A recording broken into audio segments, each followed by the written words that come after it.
coming up. What is the world coming to where you also have to worry about getting shot while fighting a fire? For Vault Studios, I'm Will Johnson. You're listening to The Daily Crime. A Stockton, California fire captain was shot and killed while responding to a fire just this week. Vidal Max Fortuna was a husband, a father, and a brother to his fellow firefighters at the Stockton Fire Department. A somber procession led by Stockton police motorcycle officers escorted the hearse from San Joaquin General Hospital, carrying veteran Stockton Fire Department Captain Vidal Max Fortuna. Today is a good representation of the type of person that Max was. Max was a firefighter who showed up every day and never complained about being on the job. And this just goes to show how dangerous our jobs are. But hearing a firefighter being shot here in the city of Stockton is something I've never seen in all my years of being a police officer here.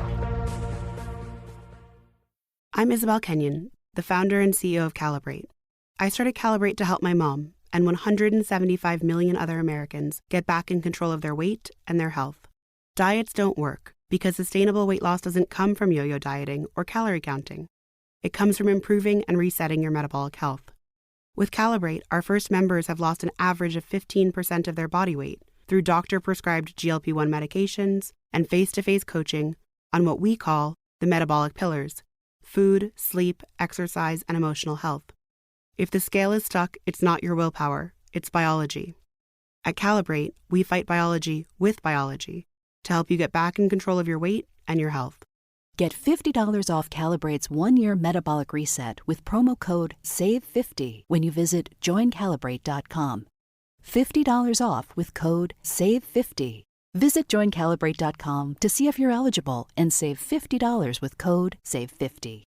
I'm joined by Van Tieu, reporter at ABC 10 in Sacramento. Van, thanks for being here with us. We appreciate it. Thanks. Tell us what we know about happened in the early morning hours when a 911 call came in. Yeah, so the 911 call came in the wee hours of the morning, before 5 a.m. So, it's still dark. It's very early.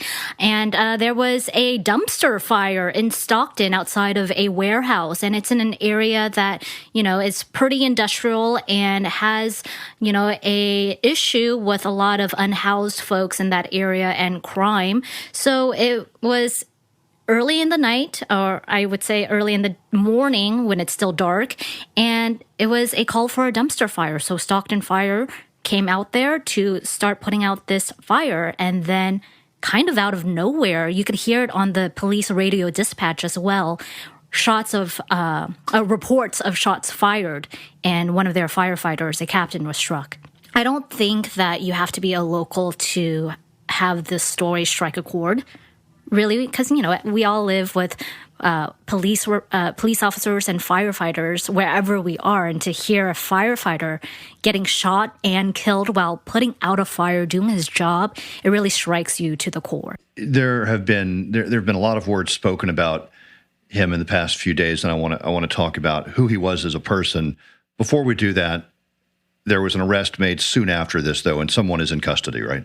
Yes, a person was immediately taken into custody, actually, not long after those shots were fired.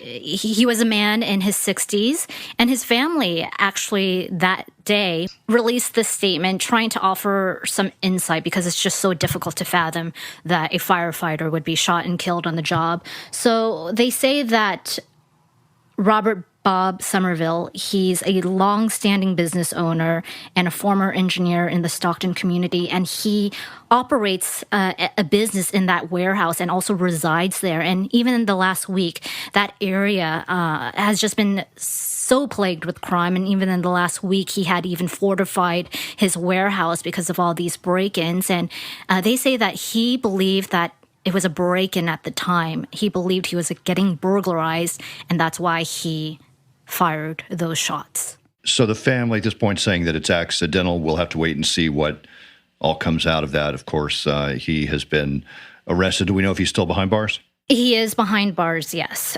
facing weapons and homicide charges. And my understanding is a gun was found at the scene along with him. The gun was recovered as well. So, the family is saying this was a huge mistake, a huge misunderstanding. But, you also get into like the castle doctrine about, at what point are you in fear of your life where you would have to discharge a weapon? So I don't know. All of this will have to go through court, and we'll see what happens. But at this point, the family also offering their sincerest apologies that this was a mistake, and they really feel for Captain Fortuna's family. Captain Fortuna has been a firefighter for quite a while, and everything you hear about him just sounds like his job was, part of what he loved doing in life. Yes, absolutely. So a 21-year veteran of the Stockton Fire Department, just decades, and really dedicated to the profession. He was also dedicated to the church. So he was a member of a church in Modesto, which is not too far away from Stockton. And the congregants of that church really describe him as a really great man to be around, a heart of a servant, and he really loved worship music, so he played the bass guitar at their ministry. So, the church, his church family and his firefighting family really all mourning. I ask you to keep Captain Fortuna's family and the Stockton Fire Department family in your thoughts and prayers during this difficult time. Being a firefighter, you're a firefighter and a brother for life. It's heartbreaking. I've never seen anything like this happen. I just wonder what's going on in the world anymore. How can people be like this? This episode is sponsored by CuriosityStream, the streaming service with the best collection of documentary films and TV shows. New this week, the Curiosity original series, Evolve. Nature has been solving problems through evolution for 3 billion years. What can we learn from insects, plants, and animals that could solve our biggest dilemmas? Humanity takes a page out of nature's playbook on Evolve, only on CuriosityStream. Annual plans are just $20. That's $1.67 a month. Visit curiositystream.com to sign up.